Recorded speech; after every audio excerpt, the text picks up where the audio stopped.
All right, check this out. I am charging at 12 amps, 109 volts. I'm actually on vacation, or I should say I'm working from my parents' home, and I've been out here for a couple weeks, and they don't have an EV. As a matter of fact, they have a pretty old house. I think it was built in like the 1950s or 1960s.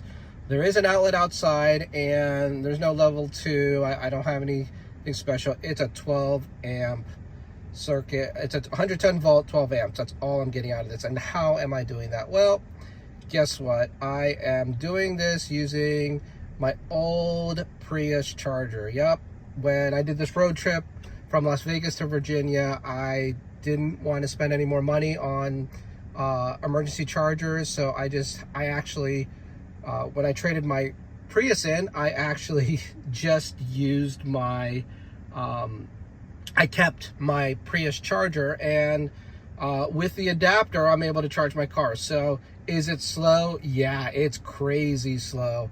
I actually don't drive as much as I do back in Las Vegas, but here I'm able to manage through this. So we do have somewhat of a full day.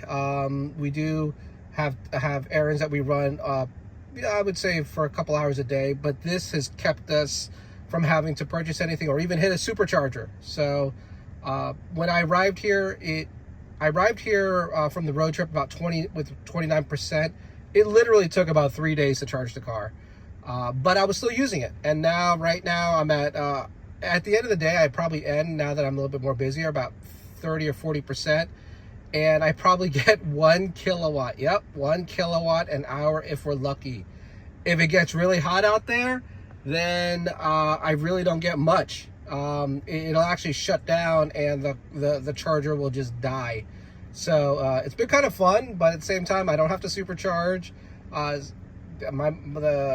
car pretty much stays plugged in. It is pretty warm out here for the past few weeks. Today it's actually a colder day, or not as warm, so it's about 77 degrees outside. But it has been, I have my overheat protection at 90 degrees, just because of the fact I'm actually leaving it plugged in all day. So if you actually want to see it, here we go. So here is the Prius charger. Like I was telling you, it actually works. There's no issue with it. It's just ridiculously slow. So if you're on a road trip and you have to have an emergency charger, this is probably the last one I would actually recommend. But because of the fact that the network is pretty good, I wasn't too worried about driving across country, and I had this just in case. And I also knew that when I arrived here in Virginia that I wouldn't have the luxury of my 50 amp circuit at home. So I have this just to keep it charged. It's definitely like a trickle charger, I guess you could call it, for a Tesla.